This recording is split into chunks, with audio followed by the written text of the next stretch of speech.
If the 2016 presidential election reflected a primal roar from disaffected white working-class voters that delivered for President Trump and Republicans, Tuesday's results showed the potential of a rising coalition of women, minorities, and gay and transgender people who are solidly aligning with Democrats. A black transgender activist, Andrea Jenkins, was elected to the Minneapolis City Council. A Hispanic woman won the mayor's race in Topeka, Kansas. A Sikh man was elected mayor in Hoboken, and Latina, Vietnamese, and transgender female candidates won state legislative races. Black candidates were elected lieutenant governor in New Jersey and Virginia. A Liberian refugee in Helena, Montana, was elected mayor. Tuesday's election saw a diverse coalition of women, minorities, and gay and transgender people elected to offices around the country. A black transgender activist, Andrea Jenkins, Center, was elected to the Minneapolis City Council. Carlos Gonzalez, Star Tribune, via Associated Press. Mark Kim, a Korean-American Democrat who was re-elected on Tuesday to his seat in Virginia's House of Delegates, said the wave of first-time minority candidates was a direct response to feeling snipped out of the American picture by Mr. Trump's policies and divisive language. In Trump's America, people are getting screwed, and those getting screwed more than others are people who've never had a voice in the government, Mr. Kim said. Those are motivations a white guy wouldn't have. Some are skeptical of reading too much into a one-off year election. And even Democrats have had heated disagreements over whether identity politics help the party or drive people away. But David Ramadan, a Republican who served in the Virginia General Assembly from 2012 to 2016, said the warning for his party was clear. Tuesday's results show that unless the Republicans go back to being main conservatives and run on issues like education, jobs and transportations instead of sanctuary cities and Confederate statues, they will hand not only Virginia to liberals, but they will hand the country to liberals and Congress to liberals next year, Mr. Ramadan said.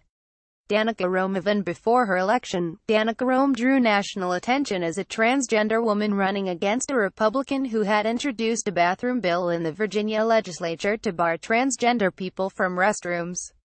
Ms. Rome, 33, a former reporter for a newspaper in the Washington suburbs, tried to focus on issues like traffic, while fending off attacks from Republicans, including the state party, that she was morally degenerate and not really a woman. "Help me protect conservative values in Virginia," her opponent, Bob Marshall, a 26-year incumbent known for his social conservatism, wrote in a campaign flyer.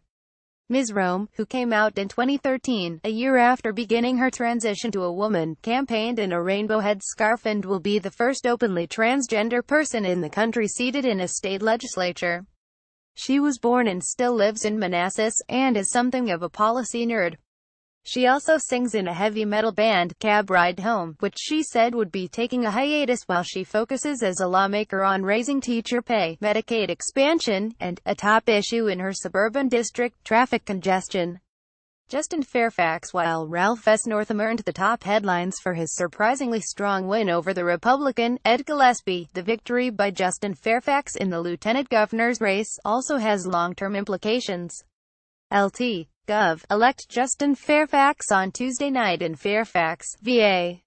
Cliff. When Associated Press. Mr. Fairfax became the second African American to be elected to that position, which has often been a stepping stone to the governor's office, as it was for Douglas Wilder, the nation's first elected black governor, Senator Tim Kaine, and Mr. Northam himself.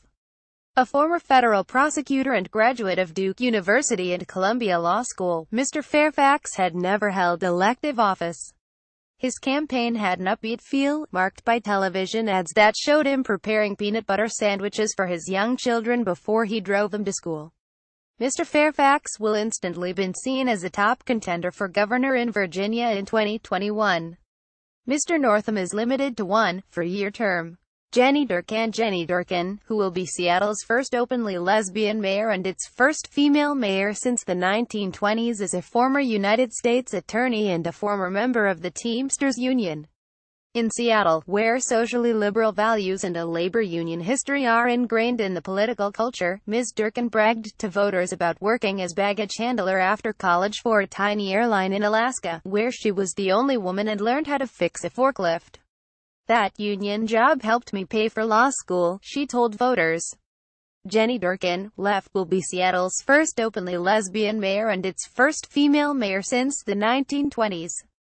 Elaine Thompson, Associated Press. Ms. Durkan, 59, calls herself a progressive Democrat who is also tough on crime.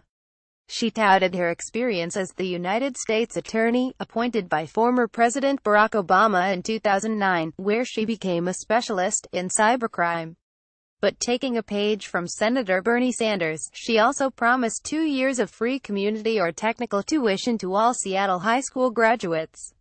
She is a daughter of political royalty in Washington, and grew up one of 8 children, a big, noisy Irish Catholic family, as she has called it, led by Martin J. Durkan Sr., who served for decades in the state legislature, and was twice a candidate for governor of Washington. Wilmot Collins. When he started reading the nasty Facebook posts and hearing the hostile comments from politicians a few years back, Wilmot Collins decided he had to do something. They were accusing refugees, like him, of being terrorists, milking the welfare system and committing crimes. The newly elected mayor of Helena, Montana, Wilmot Collins, right, came to the United States after fleeing the civil war in Liberia. Tombridge, Helena Independent Record. When I started listening to the rhetoric, I said, "This is crazy," said Mr. Collins, who settled in Helena, Montana, as a refugee from Liberia in 1994.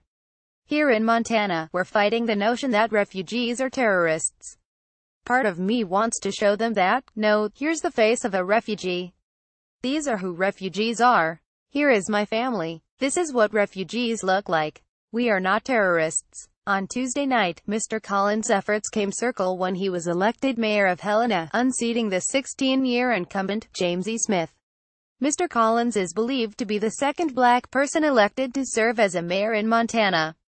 Edward T. Johnson won the Helena mayoral election in 1873, according to Kate Hampton of the Montana Historical Society. Mr. Collins, 54, said he saw his election as a repudiation of some of the restrictive immigration rhetoric of President Trump. It's telling the bigger America that this is not about race, this is not about national origin, Mr. Collins said. He added what Helena said yesterday was, "We're looking for a good candidate and we believe in this person." Mr. Collins, whose cousin, Helena Cooper, is a reporter for the New York Times, said that some of his major platform planks include providing funding for essential services like the fire and police departments, and creating more affordable housing, in part because of the large populations of homeless veterans and teenagers in Helena. Mr. Collins, who is married with 2 adult children, came to the United States after fleeing the civil war in Liberia. He works for the state as a child protection investigator and has been a member of the Navy Reserve for 2 decades. Michelle de la Isla, the new mayor of Topeka, Kansas, Michelle de la Isla, took a difficult and winding journey to the Midwest and politics. Born in New York and raised in Puerto Rico, she became homeless at 17 and pregnant at 19. A pastor at the church where she sang in the choir told her she was smart and should go to college on the mainland. That led Ms. de la Isla, now 41, to Wichita State University.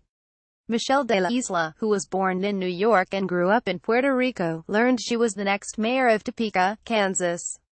That Alta in the Capital Journal today. She is a single mother of 3, a son and 2 daughters, after escaping an abusive marriage with the help of a program at the YWCA in Topeka, she said on Tuesday after narrowly winning the mayor's race. "All these experiences I've turned into blessings," Ms. de la Isla said. "It's easier to serve people when you're not judging them from the get-go." Ms. de la Isla first became involved in Topeka, a city of about 122,000 with small pockets of Hispanics and African Americans, by counseling people about their financial credit. That led to running Topeka Habitat for Humanity, which led to her attending city council meetings on revitalizing the downtown.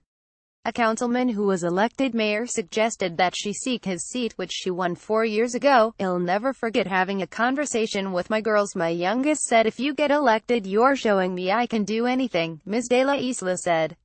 "The pressure was on. It's been a journey." Hala, one of 2 women who will be the first Latinas in the Virginia General Assembly, plunged into politics after helping to organize a contingent from Prince William County to attend the Washington Women's March in January. "After the Women's March it was like, no more," she said. Run for office. Make change. Hala Ayala, left, is one of two Latino women in the Virginia General Assembly. Al Drago for the New York Times. Ms. Ayala, 44, quit a job in cybersecurity for the Coast Guard to run for office.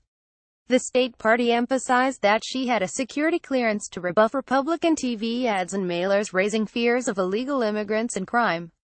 In fact, she said the attacks produced a backlash in her Northern Virginia district, which has a large military and immigrant population. Lines at polls on Tuesday were the most racially and ethnically diverse she said she had seen in a decade of volunteering. A single mother of two adult children, aged 20 and 22, Ms. Ayala has lived in the county over 35 years.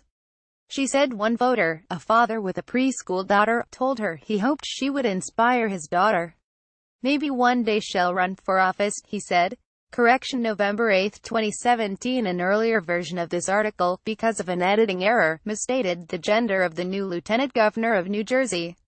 The lieutenant governor is a woman, not a man. Michael Tackett reported from Washington, Trip Gabriel from New York and John Elligan from Vallejo, Caliph. Kirk Johnson contributed reporting from Seattle.